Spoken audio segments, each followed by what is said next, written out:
미국이 발칵 뒤집혔습니다. 이란과의 전면전을 앞두고 진행된 동맹국 전력평가에서 한국이 압도적인 1위를 차지했기 때문입니다. 미 국방부에서 진행된 가상 시뮬레이션에서 이란에게 괴멸당한 미 해군.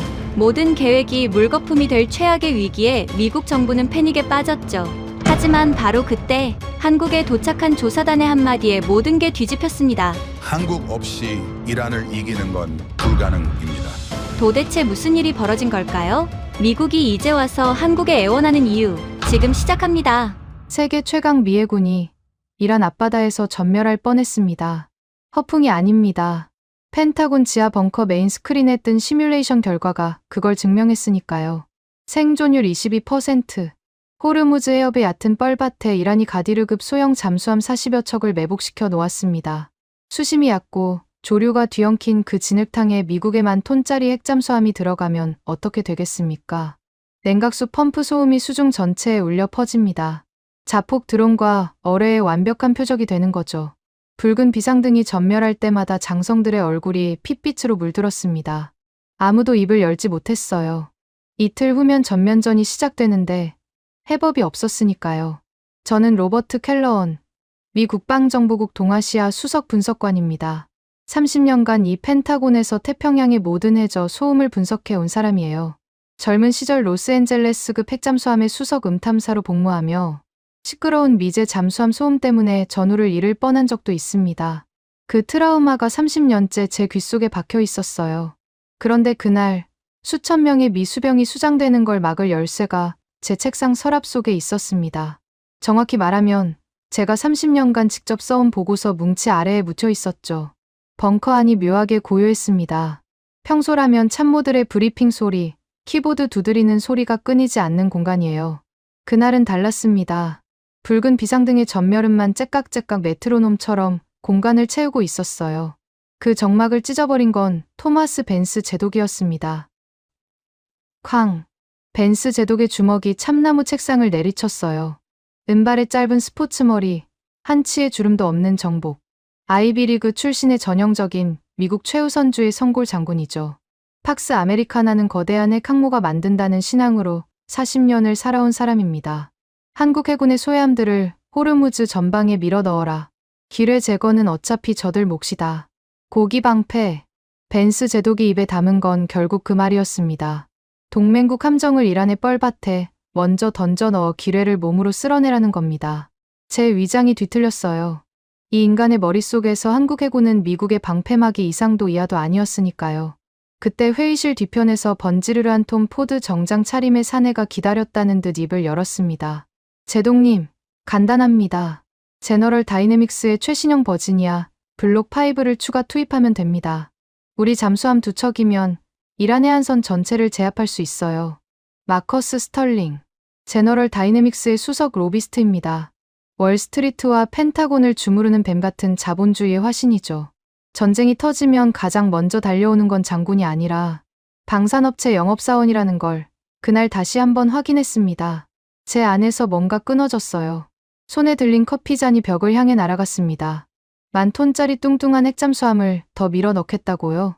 잔이 콘크리트에 부딪혀 산산조각 났습니다. 커피가 벽을 타고 흘러내렸어요. 벙커 안의 모든 시선이 저를 향했습니다. 수심 40m짜리 진흙탕에서 냉각수 펌프를 쉴 새 없이 돌리는 10,000톤짜리 쇳덩이가 뭡니까? 이란 자폭 드론의 완벽한 먹잇감입니다. 그걸 또 집어넣자고요?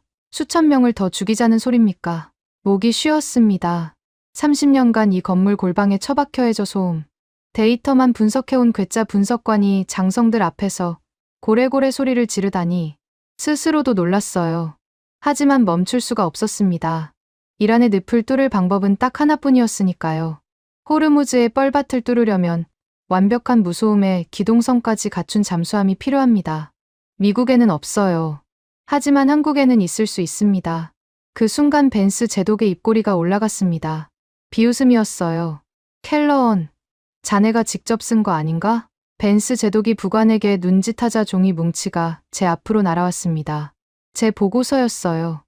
30년간 제가 직접 써온 한국해군 기술 불가론. 수백 페이지에 달하는 분석 보고서 뭉치가 책상 위에 쏟아졌습니다. 한국은 자체 핵 추진 기술이 없다. 한국의 디젤 잠수함은 소음 수준이 미국 기준에 미달한다. 한국의 잠수함 독자 건조 역량은 미국의 허가 범위 내에서만 가능하다. 전부 제가 쓴 문장들이었어요. 30년간 자네 입으로 불가능하다고 떠들어 놓고 이제 와서 한국이 답이라고? 정신이 나갔나? 벤스 제독의 조롱에 스털링이 킬킬거렸습니다. 농축 우라늄도 없는 나라의 잠수함이라. 디젤 엔진 달린 깡통 아닙니까? 이란 뻘밭에 들어가면 하루도 못 버텨요. 제 손이 떨렸습니다. 분노 때문이 아니었어요. 이 보고서 뭉치를 쓴 사람이 바로 저라는 사실 때문이었습니다. 30년간 한국을 깎아내리는데 제 경력 전부를 바쳤으니까요. 그런데 지금 제가 틀렸을 수도 있다는 가능성 앞에 서 있었습니다. 보고서 첫 페이지를 집어 들었습니다. 2003년 제가 32살 때 쓴 첫 번째 한국 해군 평가서였어요. 글씨가 희미하게 바랜 그 종이를 양손으로 잡았습니다. 찢었습니다. 두 쪽이 된 종이가 바닥에 떨어졌어요. 다음 페이지를 집었습니다. 또 찢었습니다. 벙커 안에 종이 찢어지는 소리만 반복됐어요. 미국 기술로는 답이 없습니다. 제가 30년간 틀렸을 수 있어요. 아니, 틀렸습니다. 벤스 제독의 눈이 커졌습니다. 스털링의 킬킬거림도 멈췄어요. 저는 구겨진 코듀로이 재킷 안주머니에서 국방정보국 신분증을 꺼냈습니다. 30년간 매일 목에 걸었던 이 플라스틱 카드. 사진 속에 저는 30살 초반의 패기 넘치는 젊은 분석관이었어요. 그 카드를 참나무 책상에 꽂아 넣었습니다. 사표입니다. 제 커리어고 명예고 다 필요 없어요. 벤스 제독이 자리에서 벌떡 일어났습니다. 켈러언, 자네 지금 뭐 하는 짓인지 알고 있나? 알고 있습니다. 종이 쪼가리 뒤에 숨어서 책상머리 통계나 굴리는 짓을 그만두겠다는 겁니다. 제 목소리가 벙커 벽에 부딪혀 올렸어요. 벤스 제독의 정복 깃이 미세하게 떨리는 게 보였습니다.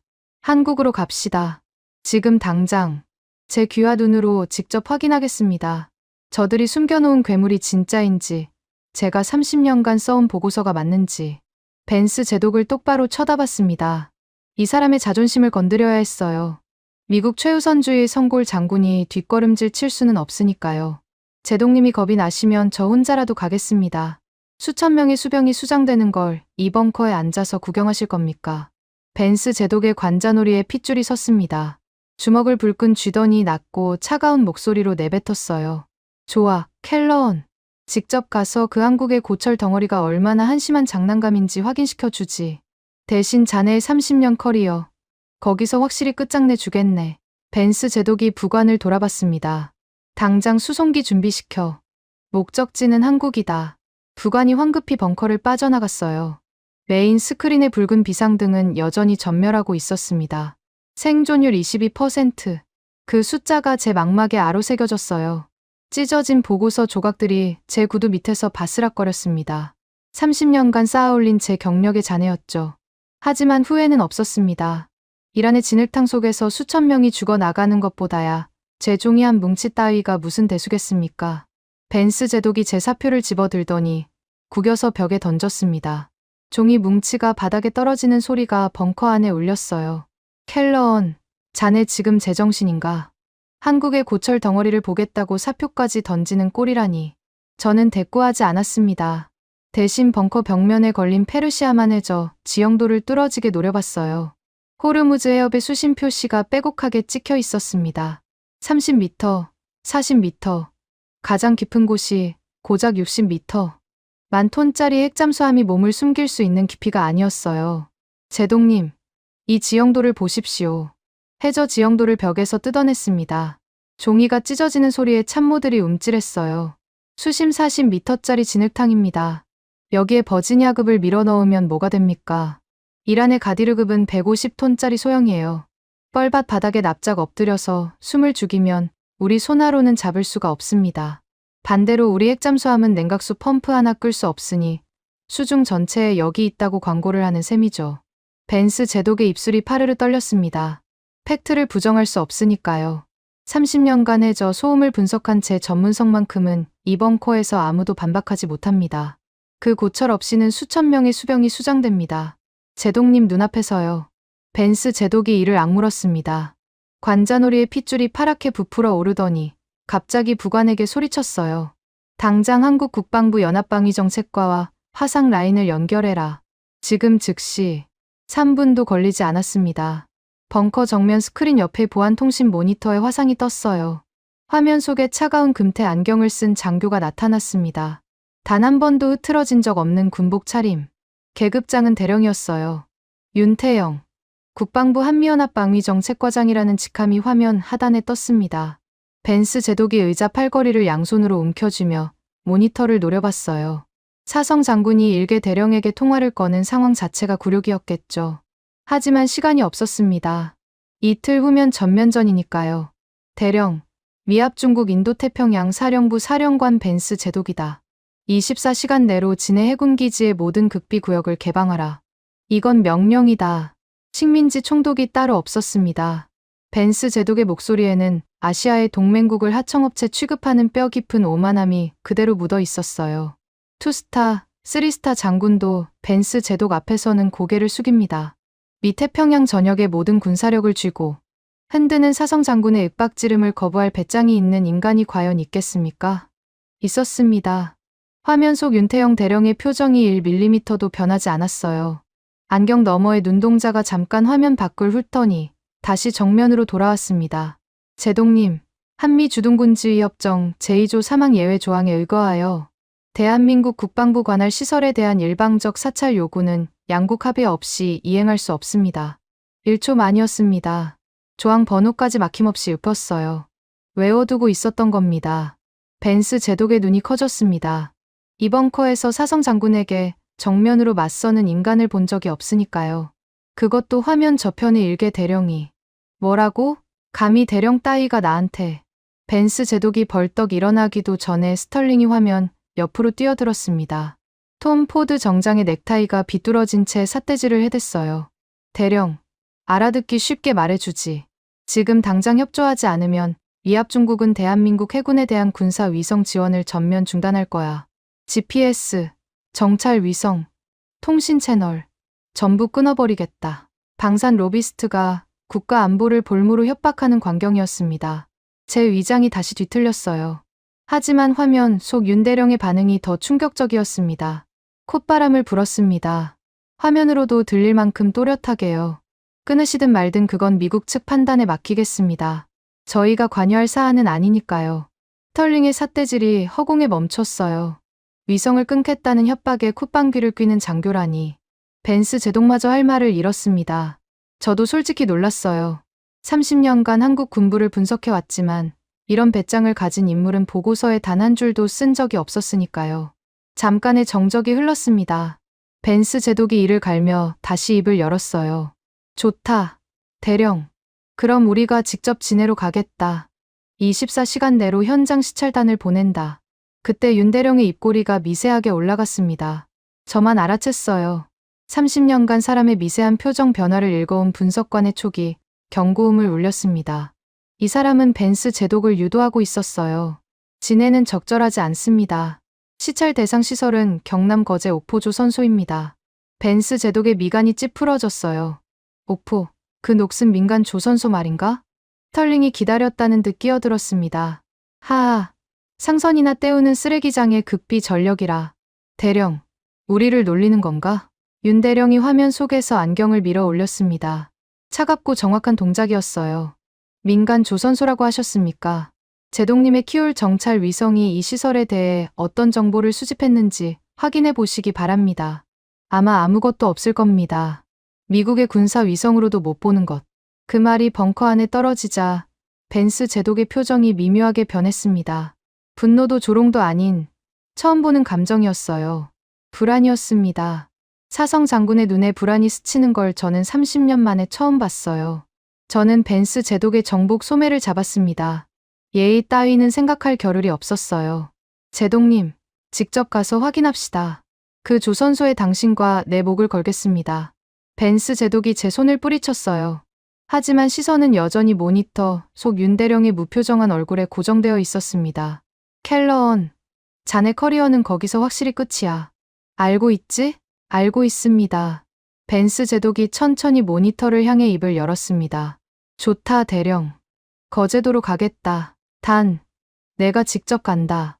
윤대령이 고개를 한번 끄덕였어요. 그게 전부였습니다. 경례도 인사도 불필요한 말도 없었어요. 화상이 끊겼습니다. 벙커에 정적이 내려앉았어요. 벤스 제독이 부관을 돌아봤습니다. 당장 거제도행 전용기 출격 준비시켜라. 부관이 벙커를 빠져나가는 발소리가 복도에 울렸습니다. 저는 모니터의 검은 화면을 바라봤어요. 윤태영이라는 이름 석 자가 머릿속에서 떠나지 않았습니다. 30년간 한국 군부를 분석하면서 단 한 번도 접한 적 없는 유형의 인간이었어요. 미국의 사성 장군과 방산 로비스트의 협박을 정면으로 받아내고도 표정 하나 변하지 않는 대령이라니. 제 보고서 어디에도 이런 인물은 없었습니다. 스털링이 구석에서 넥타이를 고쳐 매며 중얼거렸어요. 민간 조선소라. 상선이나 때우는 총구석 쇳물통에 도대체 뭘 숨겨놨다는 거야. 저도 같은 의문이었습니다. 미국의 키올 정찰 위성이 한반도 상공을 하루에도 수십 번 지나갑니다. 진해 해군기지는 물론이고 부산, 포항, 제주까지 모든 군사시설의 위성 사진이 실시간으로 펜타곤에 전송되죠. 그런데 거제도의 낡은 민간 조선소에서 아무것도 포착하지 못했다고요. 위성의 사각지대. 30년간 미국의 정보 우위를 맹신해온 제 확신에 처음으로 균열이 갔습니다. 메인 스크린의 붉은 비상등은 여전히 전멸하고 있었어요. 생존율 22%. 그 숫자 아래로 호르무즈 에어베이저 지형이 펼쳐져 있었습니다. 이란의 뻘밭에서 수천 명의 목숨이 달린 답이 녹슬고 낡은 조선소 어딘가에 묻혀 있었습니다. 헬기가 거제도 상공에 진입하자 바닷바람이 기체를 흔들었습니다. 창밖으로 내려다본 옥포 조선소는 솔직히 실망스러웠어요.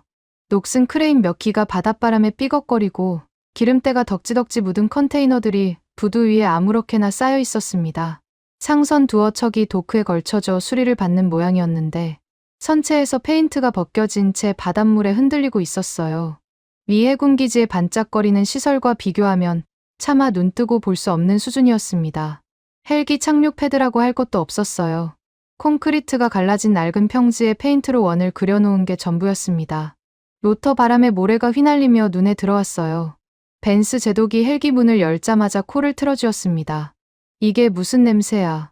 기름하고 쇳가루가 뒤섞인 건가. 정복에 먼지 한 톨 묻는 것도 참지 못하는 사람이 이 악취를 견디는 건 고문이었겠죠. 스털링도 톰 포드 정장의 소매로 코를 가리며 인상을 구겼어요. 켈러언, 여기에 극비 전력이라. 이 쓰레기장에서 대체 뭘 보여주겠다는 건지 기대가 됩니다. 저도 솔직히 반신반의했습니다.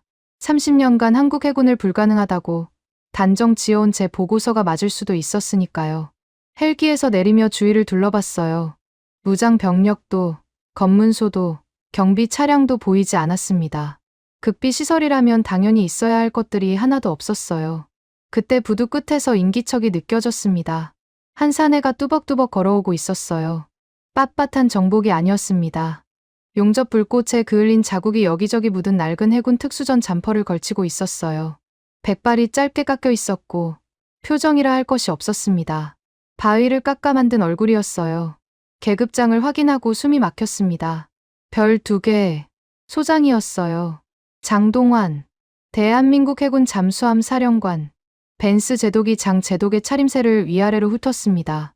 경우 병력 1명 없이 낡은 잠퍼 차림으로 나타난 이성 장군을 보는 사성. 장군의 눈빛에는 모욕감마저 서려 있었어요. 자네가 사령관인가? 시간 낭비하지 말고 당장 숨겨둔 장난감을 꺼내게. 벤스 제독이 장 제독의 가슴팍에 검지를 들이밀었습니다. 삿대질이었어요. 사성 장군이 타국의 이성 장군 가슴에 손가락을 들이미는 장면이라니. 제 관자놀이가 욱신거렸습니다. 장 제독의 표정은 1mm도 변하지 않았어요. 벤스 제독의 손가락을 쳐내지도 한 발짝 물러서지도 않았습니다. 마치 존재하지 않는 것처럼 무시했어요. 장 제독이 몸을 돌렸습니다. 한마디도 하지 않았어요. 뚜벅뚜벅 부두 끝 건물을 향해 걸어갔습니다. 따라오라는 말도 없었어요. 벤스 제독의 얼굴이 벌겋게 달아올랐습니다. 이봐, 내가 물어봤잖나. 장 제독이 멈추지 않았습니다. 저는 벤스 제독의 팔을 잡고 고개를 저었어요. 따라가는 수밖에 없었습니다. 건물 안으로 들어서자 거대한 화물용 엘리베이터가 입을 벌리고 있었어요. 컨테이너를 통째로 실어 나르는 크기였습니다. 바닥에 기름때가 두껍게 끼어 있었고 벽면은 녹이 슬어 군데군데 구멍이 나 있었어요. 미군 시찰단 7명이 안으로 들어섰습니다. 벤스 제독이 코를 찡그리며 기름 묻은 벽을 피했어요. 장 제독이 조작반 앞에 섰습니다. 붉은 버튼 하나만 달려있는 낡은 패널이었어요.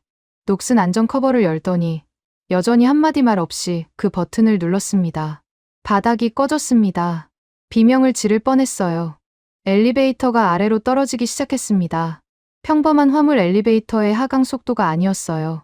귀가 먹먹해졌습니다. 고막에 압력이 걸리는 게 느껴졌어요. 10초, 20초, 30초. 내벽의 콘크리트가 어느 순간 깎아낸 화강암으로 바뀌었습니다. 지층이 달라진 겁니다. 1분 30초. 귀울림이 심해졌어요. 스털링이 벽을 더듬으며 중심을 잡았습니다. 2분. 쿵. 엘리베이터가 멈췄어요. 제 손목시계의 고도계를 확인했습니다. 지표면에서 수직으로 약 100m 아래. 미국의 키울 정찰 위성이 한반도를 몇 번을 지나가든 절대 볼 수 없는 깊이였어요. 위성의 사각지대가 아니라 아예 위성의 영역 밖이었습니다. 육중한 문이 열렸습니다. 티타늄 이중 철문이었어요. 두께가 제 팔뚝 길이는 됐을 겁니다. 문 사이로 냉기가 밀려들었어요. 숨이 하얗게 나왔습니다. 장 제독이 먼저 어둠 속으로 발을 내디뎠어요. 조명이 켜졌습니다. 바닥부터 순서대로 한 줄씩. 처음엔 바닥에 해수면이 보였어요. 거대한 지하 도크에 짙푸른 바닷물이 가득 차 있었습니다. 다음 줄에 조명이 들어오자 수면 위로 검은 곡면이 드러났어요. 금속이었습니다. 또 한 줄. 선체에 윤곽이 잡혔습니다. 그리고 마지막 줄에 투광기가 천장에서 쏟아지는 순간 저는 숨을 멈췄습니다. 검은 철의 거인이 도크 한가운데 따리를 틀고 있었어요. 8,000톤. 선체 전체가 칠흑 같은 검정이었습니다. 빛을 흡수하는 것 같았어요. 반사광 하나 없이 암흑 그 자체였습니다. 함수에서 한미까지의 곡선이 살아있는 고래의 등처럼 매끄럽게 이어졌어요. 용접 자국도, 이음새도, 볼트 머리 하나도 보이지 않았습니다. 하나의 덩어리로 깎아낸 것 같았어요. 미국의 버지니아급과는 설계 철학 자체가 달랐습니다. 크기를 자랑하는 게 아니라 존재 자체를 지우려는 형상이었어요. 벤스 제독의 입이 벌어졌습니다. 스털링은 두 발짝 뒤로 물러섰어요. 저는 무릎에 힘이 풀리는 걸 느꼈습니다. 30년간 해군 정보를 분석하면서 전 세계의 잠수함 사진을 수만 장 봤어요. 이런 형상은 단 한 번도 본 적이 없었습니다. 그 정적을 깨뜨린 건 쇠를 긁는 듯한 탁한 목소리였어요. 어디서 왔는지는 모르겠고 구경하러 왔으면 눈가를 크게 뜨고 봐라. 돌아봤습니다. 덩치가 산만한 노인이 투광기 불빛 아래로 뚜벅뚜벅 걸어 나오고 있었어요. 두꺼운 코팅 장갑을 낀 손에 커다란 쇠망치가 들려 있었습니다. 수십 년간 쇳가루를 마셔온 탓에 목소리에 금속이 섞여 있었어요. 코팅 장갑 아래로 화상 흉터와 굳은 살이 범벅이 된 손목이 보였습니다. 권영철. 거제 옥포조 선소 내압선체 최고 명장이었어요. 권 명장이 흑경의 선체 앞에 멈춰 섰습니다. 쇠망치를 한 바퀴 돌리더니 검은 선체를 정면으로 내리쳤어요. 깡. 쇠소리가 지하 도크 전체를 울렸습니다. 벽면의 해수면에 파문이 일었어요. 벤스 제독이 움찔하며 한 발짝 물러났습니다. 포스코 쇠붙이에 우리 조선소 쟁이들 피땀을 때워서 만든 배다. 깡. 한 번 더 내리쳤습니다. 미제 깡통보다 200m는 좋게 더 내려간다. 심해 수압이 뭔지, 쇳물의 한계가 뭔지 미국 양반들은 모를 거야. 권 명장의 탁한 목소리가 지하 도크 벽에 부딪혀 올렸어요. 벤스 제독이 아무 말도 하지 못했습니다. 스털링의 톰 포드 정장 어깨가 미세하게 떨리고 있었어요. 저는 검은 선체의 곡면에 투광기 빛이 스며드는 것을 바라봤습니다. 빛이 반사되지 않았어요. 흡수됐습니다. 마치 심해 그 자체를 떼어다 붙인 것 같았어요. 미국의 정찰 위성이 허공만 쳐다보는 동안 대한민국은 이 화강암 밑에서 조용히 괴물을 키우고 있었던 겁니다. 벤스 제독이 평정심을 되찾으려 애쓰는 게 보였습니다. 턱을 치켜들고 정복의 매무새를 고치더니 검은 선체를 올려다보며 입을 열었어요. 껍데기는 인정하지. 크기도 형상도 나쁘지 않아. 일부러 여유를 부리는 투였습니다. 하지만 목소리가 미세하게 갈라지는 걸 저는 놓치지 않았어요. 30년간 사람의 목소리 떨림을 분석해온 귀입니다. 벤스 제독은 분명히 동요하고 있었어요. 그래도 이 사람은 사성 장군이었습니다. 쉽게 무너질 인간이 아니었죠. 하지만 속이 비었으면 소용없지 않나. 동력이 뭔가? 디젤인가? 아니면 연료전지인가? 설마 이 덩치를 재래식으로 굴리겠다는 건 아니겠지. 계산된 질문이었습니다. 핵 추진이 아니면 이 크기의 잠수함은 작전 반경이 극도로 제한됩니다.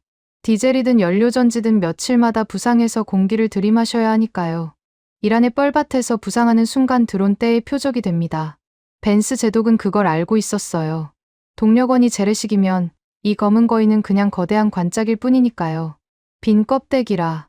낯선 목소리가 도크 구석에서 흘러나왔습니다.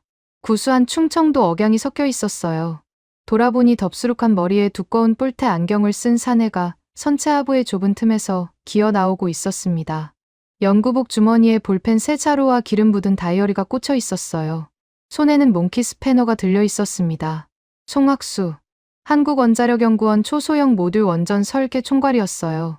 송 박사가 몽키 스패너로 선체를 가볍게 톡 두드리며 벤스 제독을 올려다봤습니다. 미국은 돈으로 배를 짓지요. 의회 예산 따내고 방산업체 로비하고 거기에 붙는 돈만 배값의 절반이라면서요. 벤스 제독의 미간이 찌푸러졌어요. 우리는 좀 다릅니다. 깡으로 지었거든요. 코웃음이었습니다. 벤스 제독의 코가 아니라 송 박사의 코에서 나온 거였어요. 사성 장군 면전에서 코웃음을 치는 연구원이라니. 벤스 제독의 관자놀이가 다시 파르르 떨렸습니다. 깡으로 원자로를 만들었다는 건가? 무기급 고농축 우라늄도 없는 주제에? 벤스 제독이 반격했어요. 이건 팩트였습니다. 한국은 핵확산금지 조약에 묶여 있으니까요. 우라늄 농축도 20%를 넘길 수 없습니다. 미국의 핵잠수함은 90% 이상의 고농축 우라늄을 씁니다.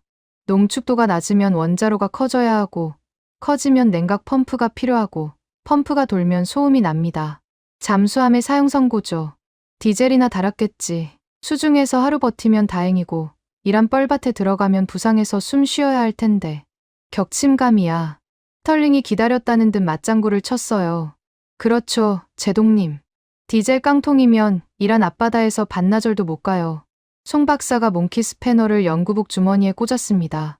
대신 품 안에서 낡은 태블릿을 꺼냈어요. 화면에 금이 가 있었고 모서리가 달아 있었습니다. 비싼 장비가 아니었어요. 전원을 켜더니 벤스 제독의 눈앞에 들이밀었습니다. 화면에 숫자가 떴어요.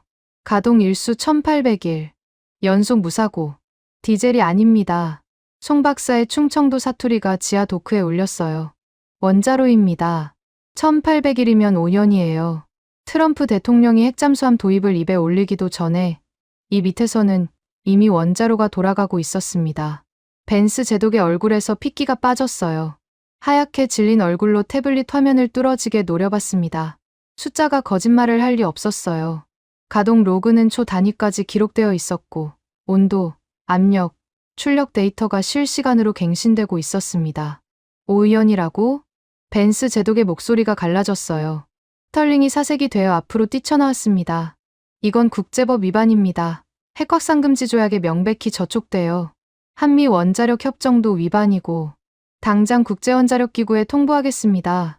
스털링의 삿대질이 허공을 갈랐어요. 로비스트의 본능이었겠죠. 한국이 독자적으로 핵잠수함을 완성하면 미국 방산업체가 아시아에 팔아먹을 수십조 원의 시장이 증발하니까요. 그때 차가운 금태 안경의 사내가 한 발짝 앞으로 나섰습니다. 윤태영 대령이었어요. 언제 내려왔는지 모르게 조용히 시찰단 뒤에 서 있었습니다. 스털링 씨, 한미 원자력 협정 재구조 제2항 남욱을 읽어보신 적 있습니까? 윤 대령의 목소리는 기계적으로 정확했어요. 감정이 없었습니다. 농축도 20% 미만의 저농축. 우라늄을 사용하는 상업용 소형 모듈 원전은 군사적 전용으로 분류되지 않습니다. 이 원자로의 기반 기술은 수출용 상업 민수 원전의 파생형이에요. 국제원자력기구의 안전조치 대상이지 군사 사찰 대상이 아닙니다. 스털링의 삿대질이 멈췄어요. 입이 벌어진 채 다음 말을 찾지 못했습니다. 더 정확히 말씀드리면 농축도 19.75%입니다. 군사적 전용 기준인 20%에 0.25% 못 미치죠. 의도적으로 그 선 아래에 맞춘 겁니다. 윤 대령이 안경을 밀어 올렸어요. 차갑고 정확한 동작이었습니다. 스털링이 뒷걸음질 쳤어요. 법리의 빈틈을 찔린 로비스트의 얼굴에 당혹감이 번졌습니다. 저도 솔직히 혀를 내둘렀어요. 0.25% 차이. 칼날 위를 걷는 설계였습니다. 국제법의 허점을 밀리미터 단위로 파고든 거였어요. 벤스 제독이 덜덜 떨리는 손으로 태블릿을 움켜쥐었습니다. 마지막 카드를 꺼내려는 눈빛이었어요. 좋아. 합법이라 치자. 하지만 전홍축 우라늄 원자로는 펌프 없이 돌릴 수 없어. 냉각수를 순환시키려면 기계적 펌프가 반드시 필요하고 그 펌프가 돌면 소음이 난다. 잠수함에 넣으면 끝이야. 벤스 제독의 음성에 간절함이 묻어 있었어요. 제발 이 한 가지만이라도 맞기를 바라는 표정이었습니다. 30년간 핵잠수함 전력을 운용해온 사성 장군의 마지막 공학 지식이었죠. 송 박사가 뿔테 안경 너머로 벤스 제독을 올려다봤습니다. 입꼬리가 올라갔어요. 제독님, 미국이 저한테 뭘 했는지 아십니까? 송 박사의 충청도 억양이 느릿느릿 도크를 채웠어요. 농축 20%를 넘기지 마라. 이 족쇄를 차고 30년을 살았습니다. 30년 동안 눈물을 삼켰어요. 송 박사가 기름 묻은 다이어리를 주머니에서 꺼냈습니다. 너덜너덜한 표지에 수식이 빼곡히 적혀 있었어요. 농축을 올리지 못한다. 좋습니다. 그럼 펌프를 아예 없애버리면 되잖습니까? 벤스 제독의 눈이 커졌어요. 뜨거운 물은 위로 올라가고 차가운 물은 아래로 내려옵니다. 초등학교 과학 시간에 배우는 거예요. 자연 대류. 이 원리만으로 원자로를 식힙니다. 펌프가 없으니 소리가 안 나요. 기계 소음이 물리적으로 0입니다. 송 박사가 다이어리를 펼쳐 벤스 제독의 눈앞에 들이밀었어요. 자연순환 냉각 계통의 설계도가 연필로 그려져 있었습니다. 깔끔한 CAD 도면이 아니었어요. 연구실 책상에서 볼펜과 연필로 수백 번 고쳐 그린 손때 묻은 설계도였습니다. 세계 최초입니다. 기계적 펌프 없이 원자로를 냉각하는 잠수함용 소형 모듈 원전. 미국이 채운 족쇄가 오히려 이 기술을 낳았어요. 벤스 제독의 무릎이 미세하게 흔들렸습니다. 스털링은 이미 벽에 등을 기댄 채 멍하니 선체를 올려다보고 있었어요. 저는 태블릿의 가동 로그를 다시 들여다봤습니다. 30년간 해저 소음을 분석해온 제 눈이 미세 진동 패턴을 자동으로 읽었어요. 원자로 출력 변동에 따른 진동 데이터가 초 단위로 기록되어 있었습니다. 디젤이면 엔진의 규칙적인 왕복 진동이 찍힙니다. 기존 핵잠수함이면 냉각수 펌프의 저주파 맥동이 반드시 남아요. 로그를 위에서 아래로 훑었습니다. 다시 훑었어요. 세 번째 훑었습니다. 없었습니다. 기계적 진동의 흔적이 단 한 줄도 없었어요. 등골이 서늘해졌습니다. 30년 경력의 음탐사가 단언합니다. 이 로그가 진짜라면 이 잠수함은 수중에서 존재하지 않는 것과 같았어요. 맙소사. 제 입에서 신음이 새어나왔습니다. 벤스 제독이 저를 돌아봤어요. 제 표정에서 뭔가를 읽었겠죠. 사성 장군의 얼굴에 공포가 번졌습니다. 30년간 미국 해군의 기술적 우위를 맹신해 온 사람이 그 신앙이 무너지는 순간을 목격하고 있었으니까요. 벤스 제독이 태블릿을 송 박사에게 도로 밀어냈습니다. 손끝이 떨리는 걸 숨기려는 듯 주먹을 꽉 쥐었어요. 종이 쪼가리는 됐어. 로그 따위야 얼마든지 조작할 수 있지. 목소리에 힘이 없었습니다. 30년간 들어온 벤스 제독의 음성과 달랐어요. 명령이 아니라 간청에 가까웠습니다. 제발 이게 거짓이기를 바라는 사람의 목소리였어요. 당장 원자로를 풀가동해봐라. 100% 출력. 내 눈앞에서. 벤스 제독이 선체를 올려다보며 턱짓을 했습니다. 마지막 승부수였어요. 원자로 출력을 최대로 끌어올리면 어떤 잠수함이든 소음이 발생합니다. 냉각 계통의 부하가 걸리니까요. 미국의 최신형 버지니아급도 풀가동 시에는 소나에 잡힙니다. 세상에 소리 없는 원자로는 존재하지 않는다는 게 벤스 제독의 마지막 신앙이었어요. 송 박사가 뿔테 안경을 밀어 올리며 씩 웃었습니다.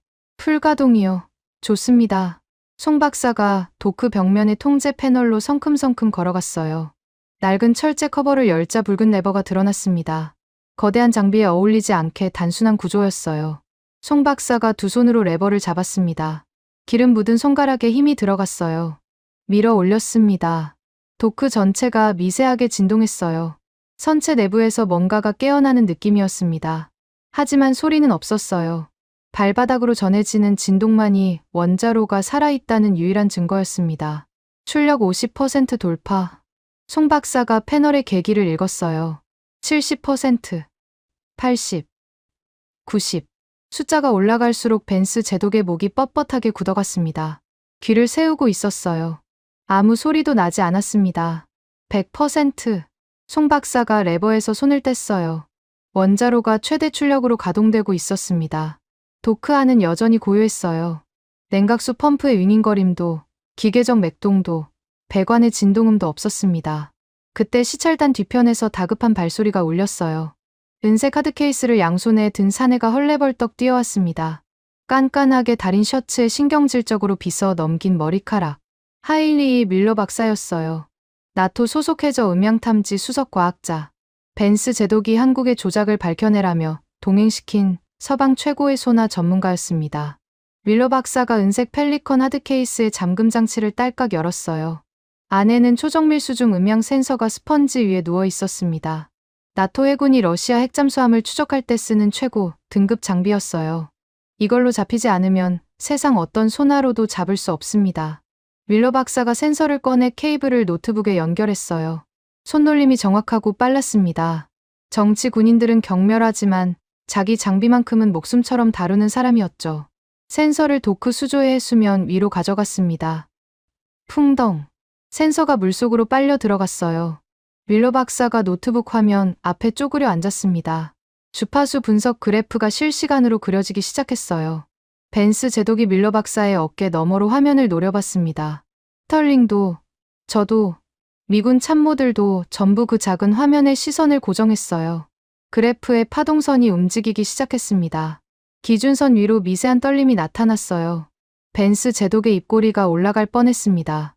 소음이 잡히는 건가? 밀러 박사가 고개를 저었어요. 이건 해수의 자연 대류음입니다. 바닷물이 온도 차이로 움직이면서 내는 소리예요. 원자로 소음이 아닙니다. 벤스 제독의 입꼬리가 얼어붙었어요. 밀러 박사가 키보드를 두드려 필터링을 적용했습니다. 자연의 소음을 걸러내고 기계적 소음만 추출하는 작업이었어요. 그래프가 다시 그려졌습니다. 일직선이었어요. 완벽한 0이었습니다. 파동선이 기준선 위로 단 1mm도 올라가지 않았어요. 원자로가 100% 출력으로 가동되고 있는데 나토 최고 등급의 초정밀 센서에 찍힌 기계적 소음이 0이었습니다. 밀러 박사의 안경이 미끄러져 바닥에 떨어졌어요. 줍지 않았습니다. 줍을 수 없었겠죠. 두 손이 떨리고 있었으니까요. 불가능합니다. 밀러 박사의 목소리가 갈라졌어요. 독일인 특유의 깐깐한 절제가 완전히 무너져 있었습니다. 백색 소음보다 낮아요. 바다의 자연파도 소리보다 이 원자로가 더 조용합니다. 이건 잠수함이 아니라 유령이에요. 벤스 제독이 밀러 박사의 헤드폰을 낚아챘습니다.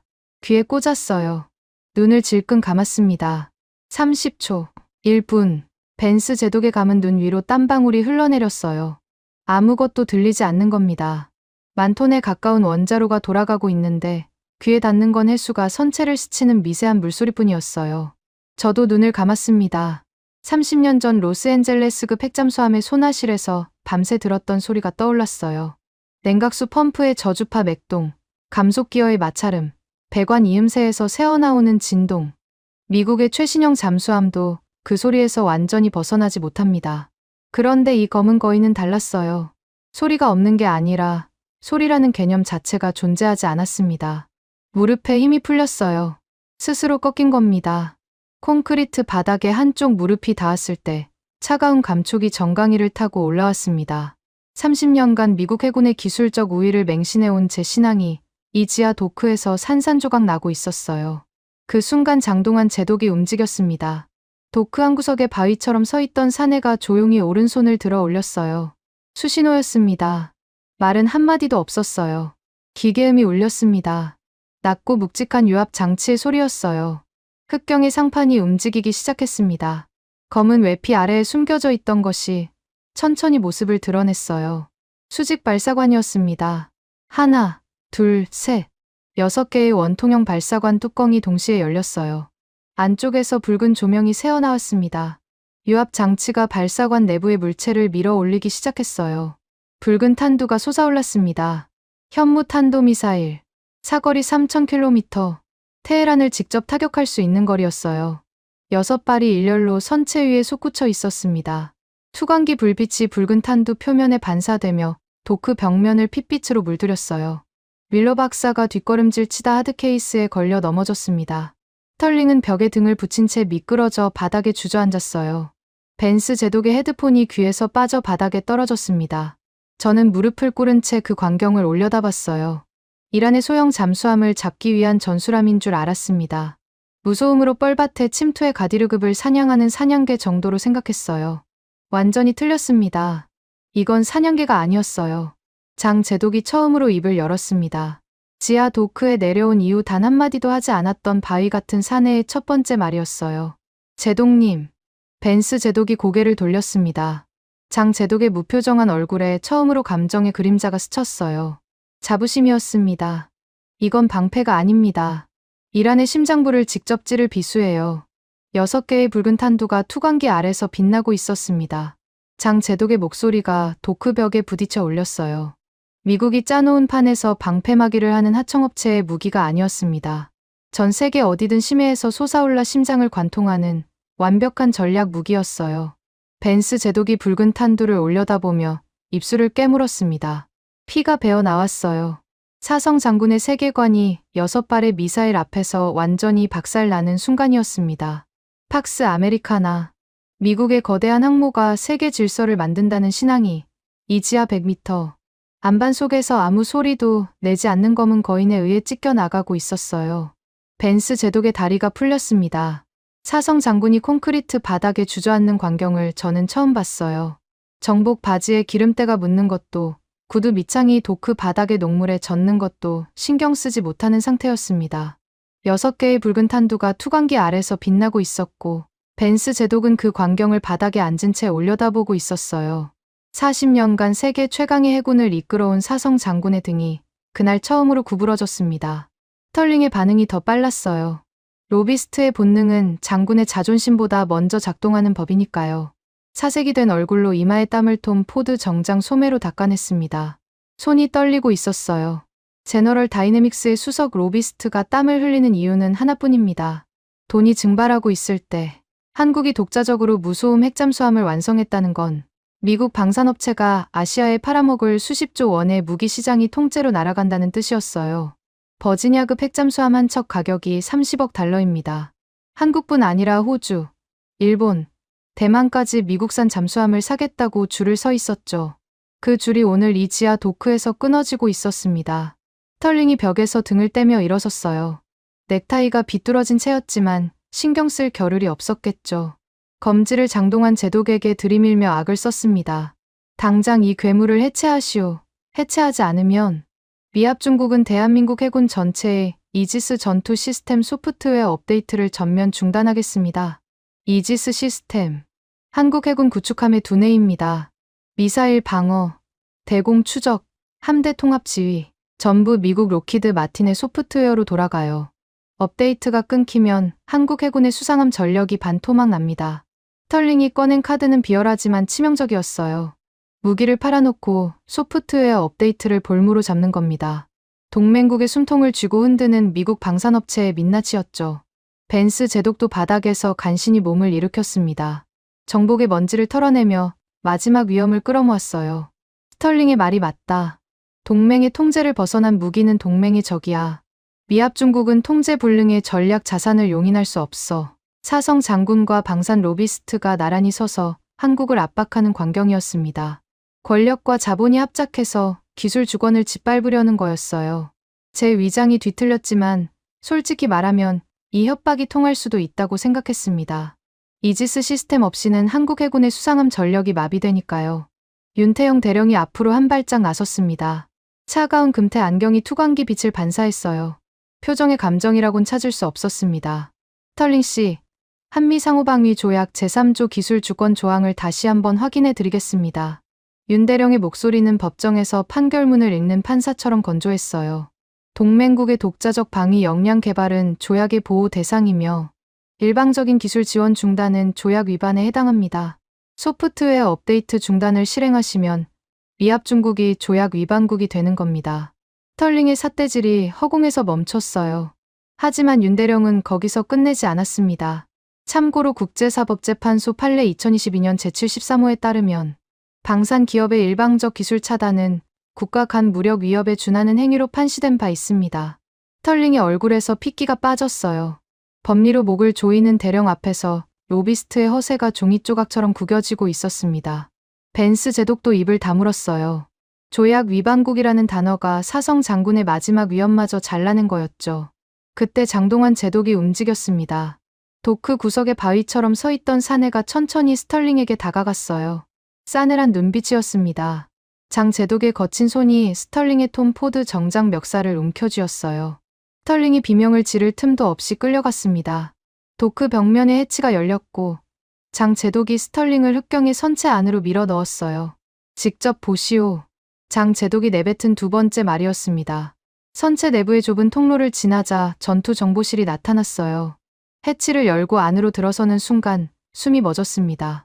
장 제독이 메인 콘솔에 전원을 올렸어요. 푸른 빛이 실내를 가득 채웠습니다. 거대한 디스플레이 세 면이 동시에 켜지며 전투체계 화면이 펼쳐졌어요. 한글이었습니다. 전투 배치, 어뢰 발사, 표적 추적, 함대 통신, 관성항법, 수중 기뢰 탐지. 화면을 가득 메운 모든 메뉴가, 모든 상태 표시가, 모든 경고 문구가 한글이었어요. 영어가 한 글자도 없었습니다. 로키드 마틴의 이지스 인터페이스를 단 한 줄이라도 본 적 있는 사람이라면 이게 얼마나 충격적인 광경인지 알 겁니다. 미국 방산업체의 전투체계는 영어 기반 소프트웨어로 구동됩니다. 메뉴 하나, 경고 문구 하나까지 전부 영어예요. 한국 해군의 기존 구축함도 마찬가지였습니다. 미국이 팔아준 소프트웨어 위에서 돌아가니까요. 그런데 이 화면에는 영어의 흔적이 없었어요. 장 제독이 콘솔 앞에 섰습니다. 미제 전투체계를 전부 뜯어냈습니다. 처음부터 우리 손으로 설계하고 우리말로 짜 넣었어요. 스털링의 눈이 화면을 더듬었습니다. 영어를 찾고 있었어요. 로키드 마틴의 코드 한 줄이라도 남아있으면 지적재 상권으로 물고 늘어질 수 있으니까요. 하지만 찾지 못했습니다. 순수 한글 인터페이스 위에 순수 국산 코드가 돌아가고 있었어요. 송학수 박사가 전투 정보실 해치를 넘어 들어왔습니다. 뿔테 안경 너머의 눈이 콘솔을 향했어요. 스털링 씨가 걱정하시는 이지스 업데이트 말입니다. 송 박사가 콘솔 화면의 한 모듈을 손가락으로 짚었어요. 관성항법이라는 한글 메뉴 아래에 실시간 좌표가 찍히고 있었습니다. 미국 위성이 꺼져도 상관없습니다. GPS 신호가 끊겨도 자체 관성항법으로 오차 3m 이내에 정밀 타격이 가능해요. 이란 한복판에 미사일을 꽂을 수 있습니다. 미국의 허락 없이요. 스털링이 벽에 등을 붙인 채 미끄러져 내려앉았어요. 머리를 양손으로 쥐어뜯었습니다. 소프트웨어 업데이트를 끊겠다는 협박이 이 푸른 화면 앞에서 완벽한 휴지 조각이 되어버린 겁니다. 미국이 팔아준 소프트웨어에 의존하지 않는 전투체계가 이미 완성되어 있었으니까요. 끊을 줄이 없었어요. 처음부터 연결된 적이 없었으니까요. 저는 넋이 나간 스털링의 어깨를 잡았습니다. 세게 밀쳤어요. 톰 포드 정장이 전투 정보실 격벽에 부딪혔습니다. 됐어, 스털링. 끝났다고. 스털링이 저를 올려다봤어요. 로비스트의 뱀 같은 계산적인 눈이 초점을 잃고 있었습니다. 우리가 저들의 목줄을 쥐고 있다고 믿었지. 소프트웨어 업데이트로, 위성 지원으로, 부품 공급으로 30년간 그렇게 줄을 매달아 놓으면 영원히 끌려올 줄 알았어. 제 목소리가 전투 정보실의 금속 벽에 부딪혀 올렸어요. 아닌 거야.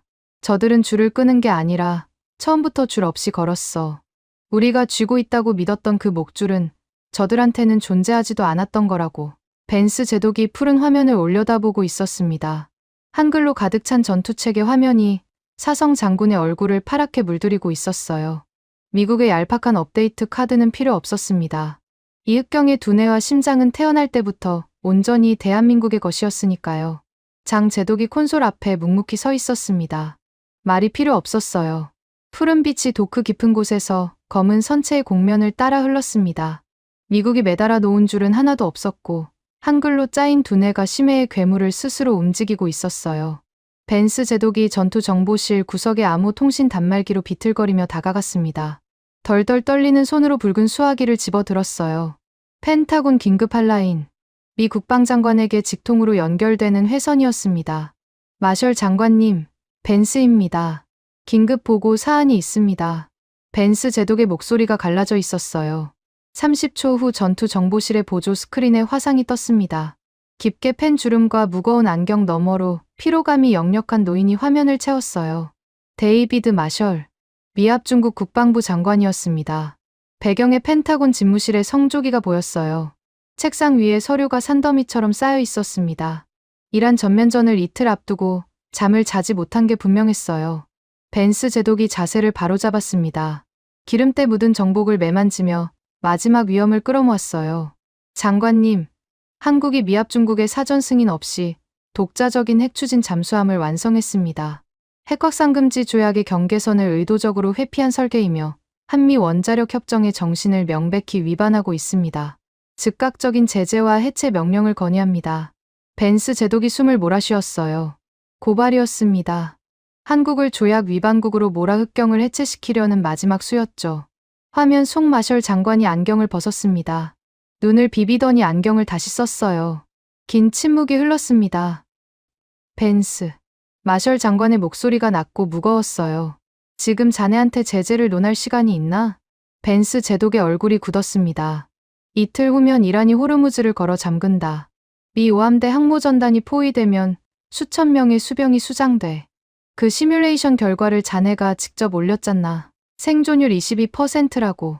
마셜 장관의 음성이 한 톤 올라갔어요. 그 상황에서 유일하게 이란의 뻘밭을 뚫을 수 있는 자산을 해체하라고? 자네가 지금 무슨 소리를 하고 있는 건지 알고나 있는 건가? 벤스 제독의 입이 벌어졌어요. 반박하려 했지만 마셜 장관이 먼저 끊었습니다. 옆에 그 로비스트 녀석도 있지. 스털링인가 뭔가 하는. 스털링이 화면 밖에서 움찔했어요. 소프트웨어 업데이트를 끊겠다고 협박했다면서? 동맹국 군대의 전투체계를 볼모로 잡아서 방산업체 이권을 챙기겠다는 건가? 마셜 장관이 책상을 주먹으로 내리쳤어요. 쿵 하는 소리에 화면이 흔들렸습니다. 닥쳐. 둘 다. 수천 명이 죽게 생겼는데 조약 위반이니 이권이니 짓거리고 있어? 내가 지금 이 책상 위에서 매일 밤 들여다보는 게 뭔 줄 아나. 미항모 전단 포위 위기 보고서야. 페이지마다 우리 수병들 관짝 숫자가 올라가고 있다고. 마셜 장관의 불호령에 벤스 제독이 한 발짝 뒤로 물러났습니다. 사성 장군이 민간인 장관에게 밀리는 모습을 보는 건 처음이었어요. 하지만 마셜 장관은 단순한 민간인이 아니었습니다. 베트남전 참전 용사 출신으로 전쟁의 냄새를 아는 사람이었죠. 책상머리에서 체면을 따지는 게 아니라 관짝 숫자를 세는 사람이었어요. 저는 벤스 제독을 밀치고 카메라 앞에 섰습니다. 벤스 제독의 정복 소매를 잡아끄는 제 손에 힘이 들어갔어요. 장관님, 켈러언입니다. 마셜 장관의 시선이 저를 향했어요. 저는 30년간 한국 해군의 기술력을 부정해온 인간입니다. 제가 직접 쓴 보고서가 이 벙커 어딘가에 수백 페이지 쌓여 있어요. 한국은 불가능하다고, 미국의 허락 없이는 아무것도 못한다고 30년간 떠들었습니다. 목이 메었어요. 30년의 오판이 목구멍에 걸려 있었습니다. 틀렸습니다. 전부 틀렸어요. 이 잠수함은 진짜입니다. 무소음 원자로가 실제로 돌아가고 있고 나토 최고 권위자의 센서로 검증했습니다. 미 수병을 살릴 유일한 동아줄이 이흑경뿐이에요. 마셜 장관이 안경 너머로 저를 한참 바라봤습니다. 피로에 찌든 눈이었지만 판단력은 살아있었어요. 켈러언, 자네가 30년 경력을 걸고 말하는 건가? 제 경력은 이미 끝났습니다, 장관님. 오늘 사표를 던졌어요. 경력이 아니라 제 목숨을 거는 겁니다. 마셜 장관이 길게 숨을 내쉬었습니다. 안경을 벗고 책상 위에 서류 뭉치를 내려다봤어요. 동맹국 서열평가 보고서라는 제목이 화면으로도 보였습니다. 미국이 동맹국들을 줄 세워 등급을 매기는 문서였죠. 한국은 거기서 늘 미국의 지시를 따르는 2등 동맹이었습니다. 마셜 장관이 그 보고서를 집어들었어요. 잠깐 들여다보더니 바닥에 던져버렸습니다. 종이가 흩날리는 소리가 화면 너머로 들렸어요. 이딴 종이 쪼가리는 오늘부로 백지화한다. 벤스 제독의 눈이 커졌습니다. 마셜 장관이 카메라를 정면으로 노려봤어요. 벤스, 한국 해군 사령관이 옆에 있나? 벤스 제독이 멈칫했습니다. 장동환 제독이 전투정보실 구석에 묵묵히 서 있었어요. 벤스 제독이 마지못해 옆으로 비켰습니다. 장 제독이 카메라 앞으로 천천히 걸어왔어요. 용접 자국이 묻은 낡은 잠퍼 차림 그대로였습니다. 마셜 장관이 화면 속에서 장 제독을 바라봤어요. 빳빳한 정복의 사성 장군과 기름때 묻은 잠퍼의 이성 장군. 대비가 극명했습니다. 마셜 장관이 고개를 숙였어요. 리합 중국 국방부 장관이 화면 너머의 한국 해군 장교에게 고개를 숙이는 장면이었습니다. 제독, 미합 중국을 대신하여 공식적으로 요청합니다. 호르무즈 해협에서 미항모 전단의 최선봉에 서 주십시오. 간청이었습니다. 명령이 아니었어요. 동맹국을 하청 취급하며 줄을 세우던 미합 중국이 대한민국 해군에게 제일 앞줄에 서달라고 엎드려 비는 순간이었습니다. 장 제독이 아무 말 없이 한번 고개를 끄덕였어요. 그게 전부였습니다. 화상이 끊겼어요. 전투 정보실에 깊은 정적이 내려앉았습니다. 콘솔의 푸른빛만 6사람의 얼굴을 번갈아 비추고 있었어요. 아무도 입을 열지 못했습니다. 저는 구겨진 코듀로이 재킷 안주머니에 손을 넣었어요. 종이 뭉치가 잡혔습니다. 펜타곤을 떠나기 전에 챙겨온 것이었어요. 30년간 제가 직접 쓴 한국 해군 평가 보고서의 핵심 요약본이었습니다. 25페이지. 한국은 미국의 허락 없이 독자적 해군력을 갖출 수 없다는 결론이 매 페이지 말미에 반복되는 문서였죠. 주머니에서 꺼냈습니다. 벤스 제독이 돌아봤어요. 제 손에 들린 종이 뭉치를 알아봤겠죠. 30년간 펜타곤의 대한국 해군 정책을 좌우해 온 바로 그 보고서였으니까요. 첫 페이지를 찢었습니다. 소리가 전투 정보실의 금속 벽에 부딪혀 올렸어요. 둘째 페이지, 셋째 페이지. 한 장씩 찢을 때마다 30년의 오판이 조각조각 떨어져 나갔습니다. 다섯째, 여섯째, 열째. 손가락에 종이의 날이 베어 피가 묻었어요. 멈추지 않았습니다. 20번째, 25번째. 마지막 페이지를 두 쪽으로 갈라 바닥에 내던졌어요. 찢어진 종이 조각들이 콘솔 밑으로 흩어졌습니다. 전투 정보실 바닥에 제 30년이 널브러져 있었어요. 끝났습니다. 벤스 제독을 돌아봤어요. 사성 장군의 눈이 바닥의 종이 조각들을 내려다보고 있었습니다. 제독님, 저는 30년간 눈이 멀어 있었습니다. 이 보고서가 제 눈을 가렸어요. 대한민국은 우리가 줄을 매달아 끌고 다니는 하청이 아니었습니다. 우리가 잠든 사이에 심연 속에서 괴물을 키워낸 거예요. 우리를 아득히 넘어선 겁니다. 벤스 제독의 턱이 떨렸어요. 입술을 깨물었습니다. 사성 장군의 눈에 수분이 차오르는 걸 저는 분명히 봤어요. 자존심이 아니었습니다. 40년간 미국 해군이 세계 최강이라는 신앙 위에서 살아온 사람이 그 신앙이 무너지는 순간의 무게를 견디지 못하고 있었어요. 벤스 제독이 천천히 몸을 돌렸습니다. 장동환 제독을 향했어요. 송학수 박사가 뿔테 안경 너머로 지켜보고 있었고 권영철 명장이 쇠망치를 내려놓은 채 묵묵히 서 있었습니다. 윤태영 대령이 차가운 금태 안경을 고쳤으며 한 발짝 뒤에 서 있었어요.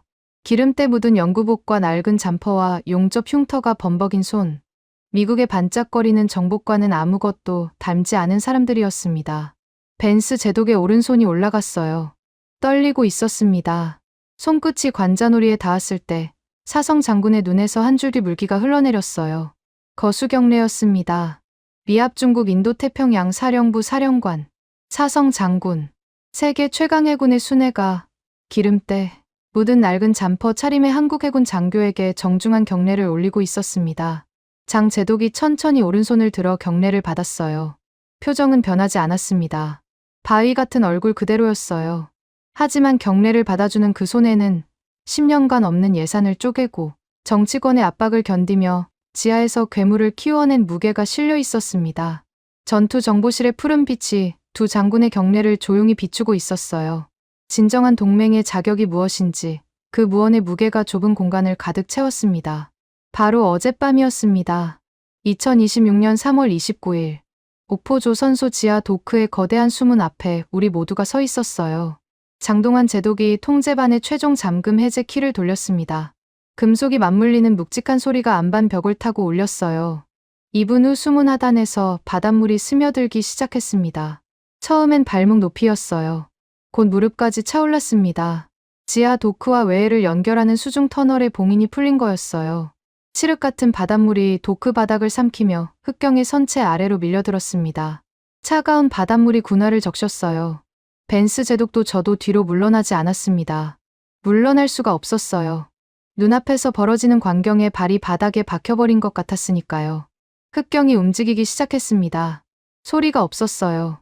8,000톤의 철 덩어리가 물 위에서 미끄러지는데 엔진 소리도 추진기의 맥동도 선체가 물을 가르는 소리조차 들리지 않았습니다.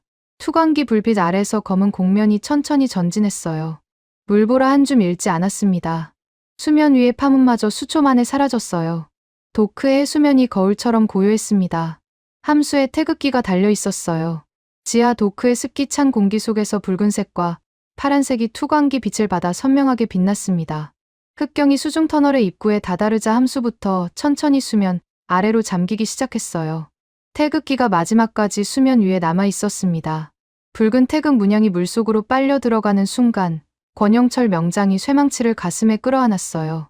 송학수 박사가 뿔테 안경을 벗고 눈가를 손등으로 훔쳤습니다. 흑경이 사라졌어요. 수면에 파문 하나 남지 않았습니다. 8,000톤의 검은 거인이 심연으로 자망하는데 단 한 줌의 흔적도 남기지 않았어요. 유령이라는 밀러 박사의 말이 과장이 아니었습니다. 벤스 제독이 숨은 난간을 두 손으로 움켜쥐고 있었어요. 손등에 핏줄이 부풀어 올라 있었습니다. 검은 수면을 내려다보는 사성 장군의 눈에 경외감이 서려 있었어요. 두려움이 아니었습니다. 미국의 거대한 항모가 만든다고 믿었던 팍스 아메리카나의 바다 밑에서 자기들이 전혀 몰랐던 존재가 10년간 숨을 죽이고 있었다는 사실 앞에 선 사람의 표정이었어요. 켈러언. 벤스 제독이 검은 수면에서 시선을 떼지 못한 채 제 이름을 불렀어요. 자네 말이 맞았네. 그게 전부였습니다. 사성 장군에게서 들을 수 있는 최대한의 인정이었겠죠. 지하 도크를 빠져나와 지상으로 올라왔을 때 거제도의 새벽바람이 얼굴을 때렸어요. 소금기 섞인 바람이었습니다. 오프 앞바다가 칠흑 같은 어둠에 잠겨 있었어요. 흑경이 어디쯤 자망하고 있는지 알 수 없었습니다. 미국의 키올 위성이 이 바다 위를 지나가도 수면 아래의 검은 거인은 보이지 않을 거였어요.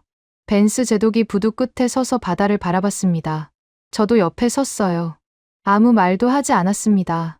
파도 소리만 부두 콘크리트에 부딪혀 올리고 있었어요. 그 정적을 깨뜨린 건 밀러 박사의 노트북 알림음이었습니다. 밀러 박사가 황급히 화면을 열었어요.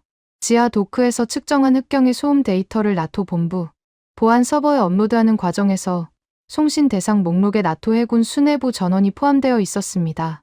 밀러 박사의 직속 보고 라인이었죠. 데이터는 이미 전송이 완료된 상태였어요. 30분 후 첫 번째 반응이 왔습니다. 프랑스 해군 참모총장 장 릭 다르랑 제독이었어요. 나토 해군 수뇌부 중 가장 자존심이 높은 프랑스 귀족 출신의 사성 제독. 처음엔 벤스 제독의 동조의 한국의 잠수함 기술을 코웃음 쳤던 바로 그 인물이었습니다. 밀러 박사의 노트북에 급비 통신이 떴어요.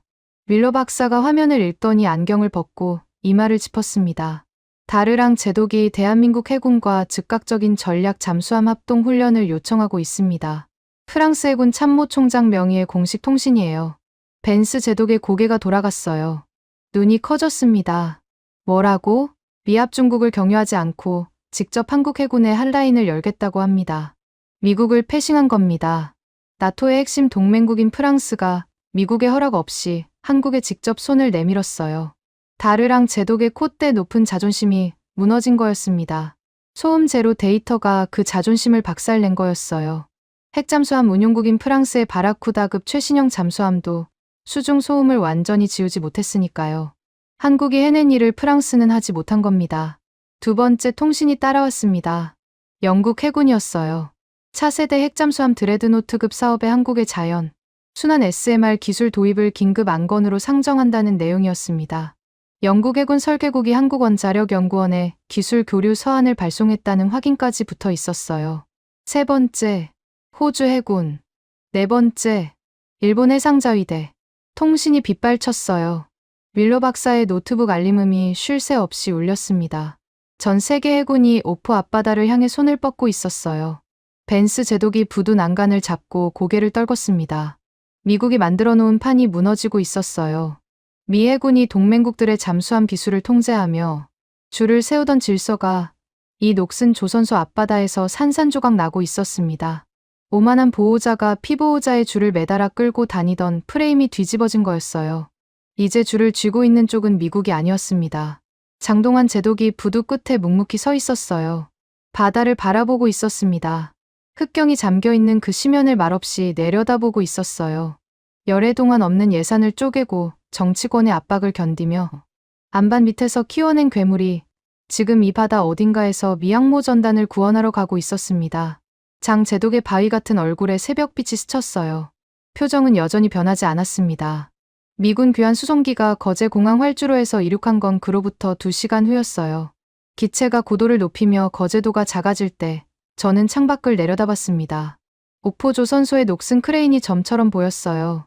그 아래 지하 100m에 비어있는 도크가 있다는 걸 이 수송기에 탄 미군 중 저만 알고 있었습니다. 기내는 침통했어요. 벤스 제독이 좌석에 몸을 묻고 눈을 감고 있었습니다. 스털링은 톰 포드 정장의 넥타이를 풀어헤친 채 멍하니 천장을 올려다보고 있었어요. 윌로 박사는 노트북을 덮고 고개를 떨궜습니다. 아무도 입을 열지 않았어요. 저는 좌석 위에 독서등을 켰습니다. 주머니에서 새 노트를 꺼냈어요. 펜타곤을 떠나기 전에 매점에서 산 싸구려 노트였습니다. 30년간 들고 다니던 가죽 표지 다이어리는 찢어진 보고서와 함께 지하 도크 바닥에 버리고 왔어요. 펜을 꺼냈습니다. 손이 떨렸어요.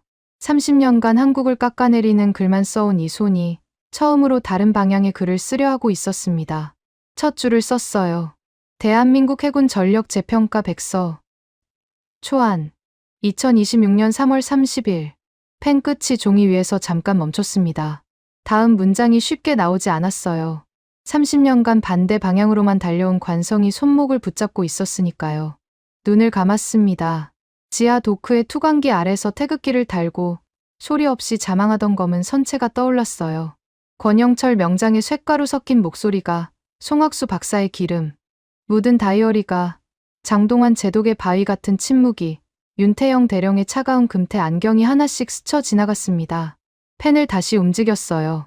진정한 동맹의 자격은 낡은 종이 위에서 매겨지는 것이 아니다. 그것은 심해를 뚫고 나오는 압도적인 기술의 현장에서 증명된다. 독서등 불빛 아래서 글씨가 번졌어요. 펜을 쥔 손에 묻은 종이 벤 상처에서 피가 배어 나왔는지 잉크에 붉은 얼룩이 섞여 있었습니다. 30년의 오판에 대한 숙제로는 턱없이 부족한 첫 줄이었지만 이 한 줄이 새로운 30년의 시작이었어요. 수송기 창밖으로 태평양의 수평선이 펼쳐져 있었습니다. 그 바다 어딘가에서 단 한 줌의 소리도 내지 않는 검은 거인이 미국의 수천 명을 구하러 가고 있었어요. 지금까지 여러분의 영원한 말동무, 감동을 더하다 였습니다. 세계를 놀라게 한 대한민국. 다음 영상에서도 계속됩니다. 좋은 하루 되세요.